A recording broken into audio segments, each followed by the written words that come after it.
Anderson Ad Break. I'm your host, Sam. And I'm your host, Maddy. On today's episode, we're joined by our creative director, Sara Cody, again. This is your returning guest on the pod. I am. Before we jump in, I'm just going to remind our viewers to please like and subscribe and follow us on all of our socials. And if you love our podcast, make sure to rate us 5 stars wherever you get your podcast. That could be YouTube, Spotify, Pandora. On this episode, we'll be talking with Sara about Super Bowl ads, and we'll show her a couple from 2025 for this year's Super Bowl, and then we'll kind of dissect the ads and get her creative perspective on it. All right. Well, Sara, we have you here today because not only you're our creative director, but you also are a really big sports fan. Like, you love football. You grew up in the Midwest. Detroit. So your favorite football team is? The Lions, who did not make the Super Bowl this year. They were so close. Rest in peace. Yeah. Well, they were really close, right? They were. They had a great season. Hats off to Dan Campbell. Yeah, they had a great season. They had a ton of injuries and just couldn't close at the end. So it was a tough one for them. But my backup is the Cardinals, also who did not make the Super Bowl. So tough year for my sports teams. Yeah. When it comes to Super Bowl. It was a tough year for every sports team in my head because I did not follow along whatsoever. So they all lost. But we still personally love the Super Bowl because we, of course, work in an advertising agency, and I love watching it specifically for the ads, but then also the performers. Yes, so Sam, your favorite artist is performing this year. Kendrick Lamar. He's iconic. He's amazing. Not only for performers, but also we watch for the commercials because the commercials are just, there's a different way to capture people's attention. Not only are the slots, hundreds of thousands of dollars, if not more, to place an ad, but you also have to capture people's attention when, they're drinking, eating, partying, like having a good time. You need something that will captivate an audience. And so just looking at the landscape of commercials, the Super Bowl is kind of like the Super Bowl of ads as well, like big time commercials. It's probably one of, if not the biggest stage that you can perform or deliver content on at this point. Football almost seems like tertiary to the game itself, which is obviously where it started. But it just gets bigger and bigger. Every brand out there is looking to either outdo itself or outdo a competitor. It's highly competitive, but makes for really good entertainment. Yeah. Do you remember your first Super Bowl? Do you have a fun memory as a kid or whatnot? I do have a really good Super Bowl memory, sort of a core memory. We used to get together as an extended family over at my grandma's house in Ferndale. All of the dads and uncles would be on the couch, sort of glued to the game. The aunts and moms would be in the kitchen making all the food, getting all the snacks, paying attention to all the kids in between. But we'd have Super Bowl squares going, and we had a prize room. So if your name was drawn at each quarter or each commercial break, because there were so many of my first cousins, you would get to go upstairs, and there were Super Bowl and team themed prizes, and you would get to pick a prize, and you had bragging rights when you came back down the stairs, and you could show everybody what you chose. And it was just a way to, keep the kids out of trouble, but also make it fun for probably us when we were too young to care about football or understand what a Super Bowl was at the time. But yeah. It was a lot of fun, and that's baked into my core memories for sure. That's amazing. Very different from my childhood. My parents didn't really weren't into football and everything like that. So I remember when I'd go to friends' houses, it'd be similar. It was just such an experience, right? Getting the whole family together, uniting everyone. It's such a happy time for everyone. Sam, do you have any core memories of football? I just remember my dad was a big Raiders fan. My mom was a big 49ers fan. So that was some tension in the home. Yes, tough rivalry. So we are going to show you a couple of the Super Bowl ads from this year, and we'll just get your thoughts. Absolutely. All right, so we're going to start off with Budweiser, classic. So this one is called First Delivery. First thoughts post ad, I feel calm. The music was nice, it was inspiring. But I'm not the creative director, so I'd love to hear, Sara, what are your first initial thoughts after watching the Budweiser ad? I mean, they're doing what I think they do best. They're definitely pulling on heartstrings and leveraging some emotional connection. One, obviously their brand has always been or has a history of being synonymous with the Clydesdales, and just sort of that iconic animal, that history, that legacy element of how beer was originally delivered. I think that is at the core, obviously, of the spot, dropping kind of their history and the year they were established. But yeah, just right off the bat, it's emotional. It's, the animals are the stars, so it's hard not to connect or love that or find something to just sort of resonate with in a feel-good manner. So I think that's just like first impression overall. Yeah. No, one of my first impressions too was the main character, the older man. He reminded me of Sam Elliott. A little bit. And so it was kind of giving me some like good country vibes. At first I thought it was him, and then I looked closer and it wasn't. But I love that they're kind of like the nostalgia of like the cowboy, or like, yeah, and like the bar scene and everything like that. I thought it was just like a really sweet beer commercial. If anything, you know what I mean? They've got the fun pin at the end where, the crown of the Budweiser is in the reflection, and, the pride and the, I think obviously the pride positioning from the young colt that they use.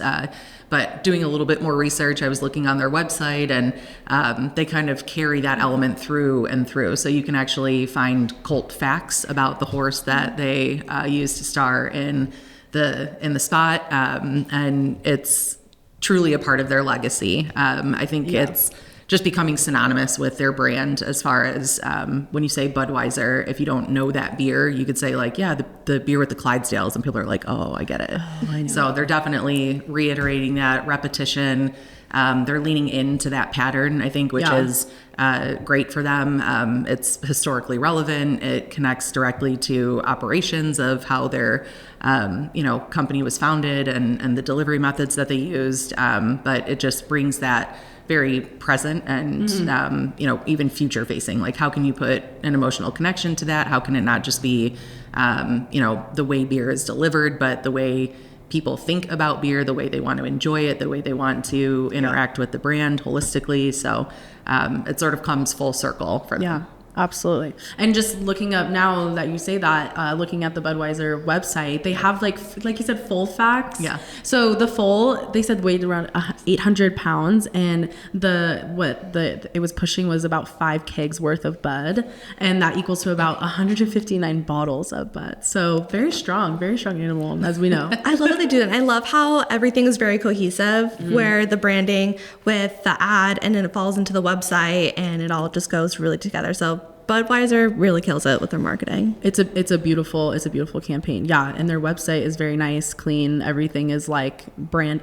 There's so many horses on the website. Yeah. Oh, that is so cute. Where it says "Find Bud near you," and it's the little baby colt. It's pushing the beer. That's so cute. So I was gonna ask you what you thought the most effective element of the ad is, between like the concept or the visuals, or is there anything else that makes Budweiser and that ad specifically the most effective element? Yeah, I mean, it's very copy light as far as the script. I think the score and the music obviously are meant to do a lot of the emotional, lift for the piece. But I would definitely just say the connection to their legacy and what they want people to take away from the ad. Beer is quite literally in the ad the entire time. So you see it rolling in the barrel, you see it in the bar scene, you see it, kicking off the spot.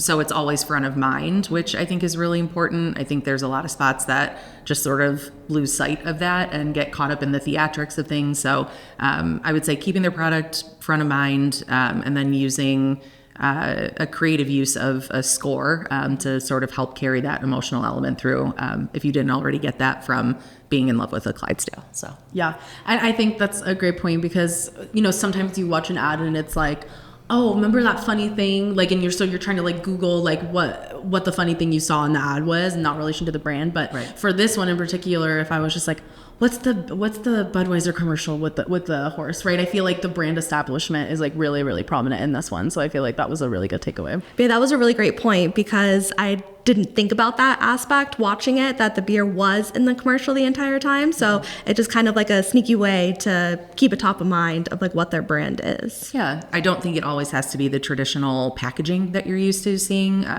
in a storefront, in a case of beer, in a can of beer, bottle of beer, whatever, even a tap handle, right? It's just knowing that beer is something that everyone is drinking, celebrating, coming together around. Obviously, it's sort of like the obstacle and the element of pride for the young foal to be able to, go across the country and deliver his first keg of beer, and, join the pack. So it's, they don't lose sight of that, which is important. And I think to your point, that shows kind of a successful ad. If we were like, oh, we didn't even realize from start to finish that was ad placement, right? Because normally sometimes you see stuff and you're like, oh my gosh, the ad placement is so obvious. But they did a great job of making it very fluid and just like a very short, nice. Yeah, it wasn't like too bam in your face. Yes, exactly. Subtlety. Yeah. Subtlety is key. Subtlety is key sometimes, for sure. Yeah. All right, so we're gonna go to the next one, and this one is for Instacart. Speaking of subtlety, this is a lot more bam in your face. Yep. All right, so this next one we're going to watch is Instacarts, and this one is Big Game Deals. All right, initial thoughts on that one? Fun, right? Like we're all sitting here, we're laughing about it. It definitely elicited some emotion. There's humor involved heavily, but a little bit chaotic. There's a lot going on. You kind of have a hard time focusing on like what's what. Obviously, the Old Spice guy is back in action. Pillsbury Doughboy is a notable character. So I think a couple of those key elements help carry things and focus you a little bit more, but there's a lot going on. There's a lot going on. I'm not gonna lie. It was a little bit all over the place for me. I thought it was funny, don't get me wrong, but I think it's interesting, a brand like Instacart, where their brand is, they can literally give you anything, like any store, any place. Like, how do you encapsulate a brand that can give you everything you want into one ad? And maybe it's being a little bit outrageous, it's being a little bit in your face, witty humor, puns, what up dog? And he's on a hot dog, wiener dog, you know what I mean? I thought it was so nostalgic because like you said, the Old Spice guy came back, and Old Spice, for their Super Bowl commercials, was always like well known. So I thought that was like a fun little tie-in. We sometimes forget the price tag that comes along with celebrity appearances. That's really in your face. And I feel like Super Bowl ads have maybe the reputation of being like, oh yeah, that one with Britney Spears, or like, oh yeah, the one with the Old Spice guy. But then what's the product? What are they marketing? What was the goal? What was the message? Sometimes that gets lost if it's like a big name, a big celeb. But I think the price tag in conjunction with just like obviously the media buy there is something that you can't always close the deal on that. So if you don't have a celebrity or if you don't have someone well known, like how are you cutting through the noise? And I think they did that with the use of AI. You quite literally have snacks overflowing coming out of the physical app, being held in, the phone space there. There's product placement all over the trailer that, the Old Spice guy walks back into. So your eyes kind of bouncing all over, thinking about like, oh yeah, did I forget ketchup? Or like, oh man, I need chips. Right. So it's kind of cueing the viewer to be thinking about what they're enjoying in the moment as well. And I think that's a way to connect beyond just the chaotic element of things. And obviously, if you're not thinking about football or you don't care about football, if you don't care about the halftime show and you don't care about the ads, you definitely care about the food. Yeah. So the snacks and that element and leveraging something that like quite literally anyone outside the space of sports or entertainment can connect with is a good way to get your product in front of people and connect. Absolutely. And I think they're also playing a little bit on this nostalgia, like I think kind of going off what you said, like with the Pillsbury Doughboy, of course, seeing him have a break dance. Are you kidding? So I never thought I'd see that. I love it. And riding a hot dog. I mean, that will capture probably like any millennial's, attention. Like that is a very, very prominent figure in our childhood. So the connection to the Pillsbury Doughboy and like pigs in a blanket, right? Like literally the dough wrapped around the hot dog. I didn't even get that, Sarah. Thank you for Super Bowl snack out there for everyone who hasn't tried that. But yeah, it was a good pairing. Yeah. Also that. Yeah, I mean, it's kind of playing on nostalgia, like things that we've seen in the past, bringing it up in a new way. I definitely think Instacart did that. I mean, we've always had like, Super Bowl commercials are known for being crazy and kind of out of pocket. So it's fun to see some brands play into that, norm or the theme of outrageous Super Bowl commercials and whatnot. Yeah, absolutely. Do you think that this ad will have any lasting impact long term, or do you think it's kind of just like a one-hit wonder? I think it will have lasting impact. I say that because Instacart is one of several products that are available, obviously, out to you now. Instant gratification is something that we search for on a regular basis. If it's something that delivers what you need quickly, efficiently, in a cost savings perspective, right? Like they were obviously highlighting a deal, a savings on snacks. Those are things that people want more and more and more of by the day, by the hour, by the minute, by the second. So I would say that was a clear takeaway. So I think people are going to have that app and that brand front of mind when they go to maybe make their next purchase, or even just out of curiosity, right? Like, okay, how big of a deal can I get if I use Instacart versus one of the other services, right? So I think it'll have lasting impact.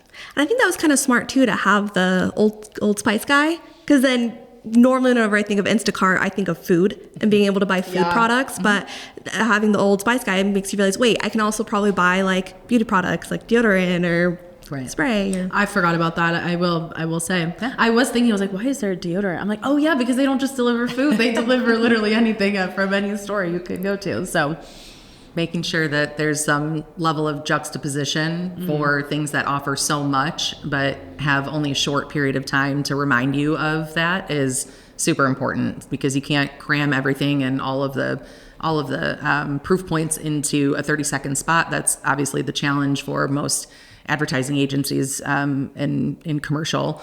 But yeah, I think being able to say that without directly spelling it out or having it put into the literal script is something that you have to be constantly aware of when you're developing a spot to begin with.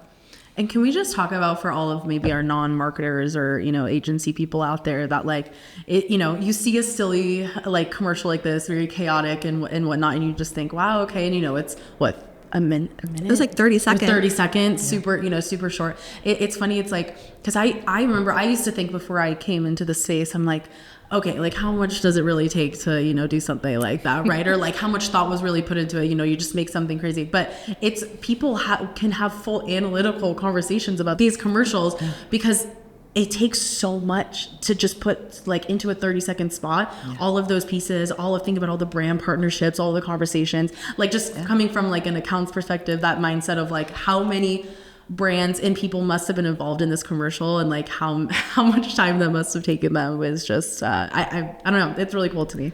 I would assume they would probably have to plan like maybe like a year ahead even. I would say at least. I have worked on a Super Bowl spot as a part of the strategy. My former role as a creative strategist and sitting on a brand leadership team for Quicken Loans, now Rocket.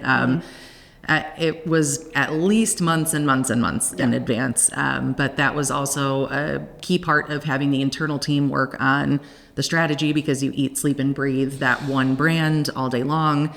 So you want to make sure that you need to prioritize what is the most important part of your messaging. What's the brand position? What is the one key takeaway that you want people to leave remembering about your brand and about that experience and about that connection? There's so much to kind of funnel through and to distill down into the core of what that brand needs to elevate, and a lot of stakeholders, right? It's hard to cut through the bureaucratic red tape of subjective feedback and egos, and then you have the partnerships of the people you're dealing with, the celebrities, their agencies, all of that kind of stuff. So there's a million and one variables that go into that planning process, and you really have to make the key decisions to elevate things that are the most important. Do we think that the Pillsbury Doughboy's agent made him be in? He was like, the Doughboy has to be in the commercial for at least 15 seconds if you want him in the spot. I mean, Doughboy probably got paid. Oh yeah, this is a big time spot, big stage for him. Exactly. All right, final one is Totino's pizza rolls. Chasmo goes home. That was interesting. That was.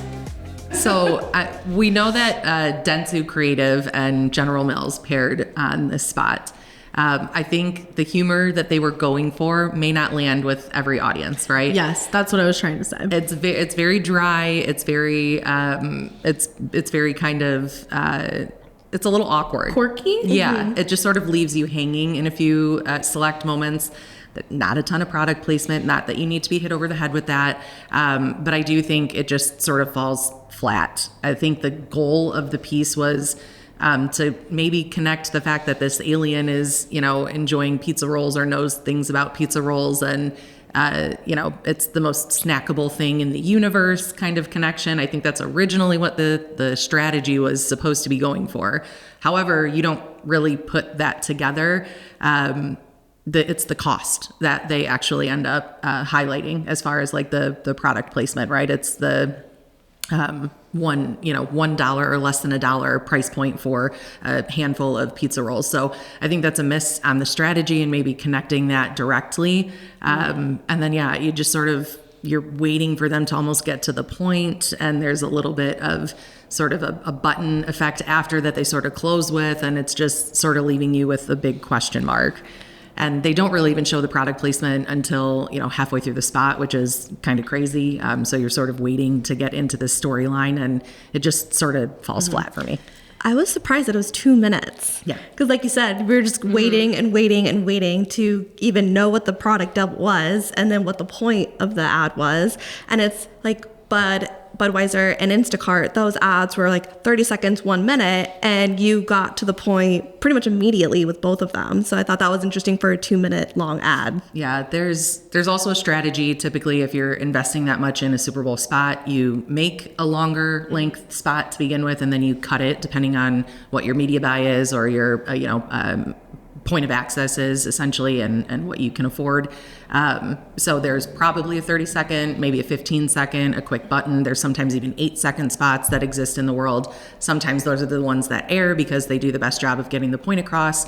And then other times it's really the storytelling element that actually carries the idea through. So it's hard to determine which is going to really do the heavy lifting for you. But if you're doing this as an investment and you're going to carry this through for, your year-long marketing strategy, this campaign is going to be the headliner for everything. You really want it to have the versatility in each one of those lengths. So if it's not telling the story in 2 minutes, it's probably going to be even harder to tell it in 30 seconds, 15 or 8. So I think that is also another way that it fell flat. So that too. Yeah. I love comedy. I think it's amazing, but sometimes more often than not in commercials, it doesn't hit, right? Because they don't have the same kind of opportunity like to kind of get the point across like we kind of saw here. I definitely thought it was too long. But that's that might be part of their strategy too, right? To connect, maybe not directly because they don't have the IP to use ET or to, have the license for some of those other shows or actors, in a 30-second spot for a Super Bowl commercial, right? So getting creative or alluding to or giving the feeling of or pulling on some of the the things that we know about those other shows and those other movies and films can be a way to make that connection without having to pay for that connection. Yeah. So it's sort of a workaround.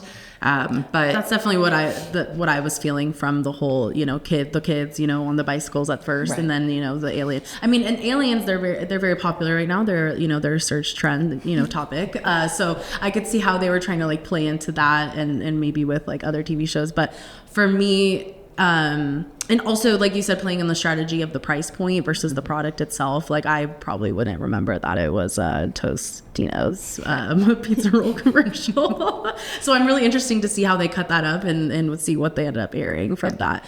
In your knowledge, like would they cut from the full 2 minutes or would they film something net new for like a 30 or a 15? It can go both ways. You can definitely start with a longer spot and trim directly from that. That's the more cost-effective way of managing, smaller exposure and different length spots. But there are brands out there that have huge budgets that can create unique 30s, unique 15s, unique 8s, unique, 1-2 minute spots, and have a huge library of assets to work from.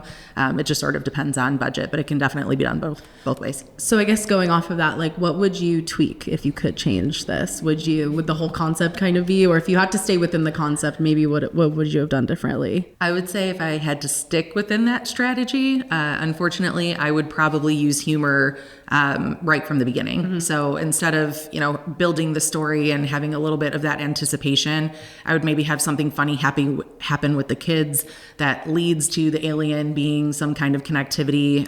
Obviously earlier product placement And then I think definitely just focusing on the language that the comedians are using, or the script there that pulls a little bit more of that product in, which is probably like the least creative thing to say. As a creative director, you want creative freedom to be able to go as far as you possibly can, and as long as you possibly can, without necessarily forcing the product in people's faces. But if it's something that outrageous and that disparate from your product, it's not hard to do.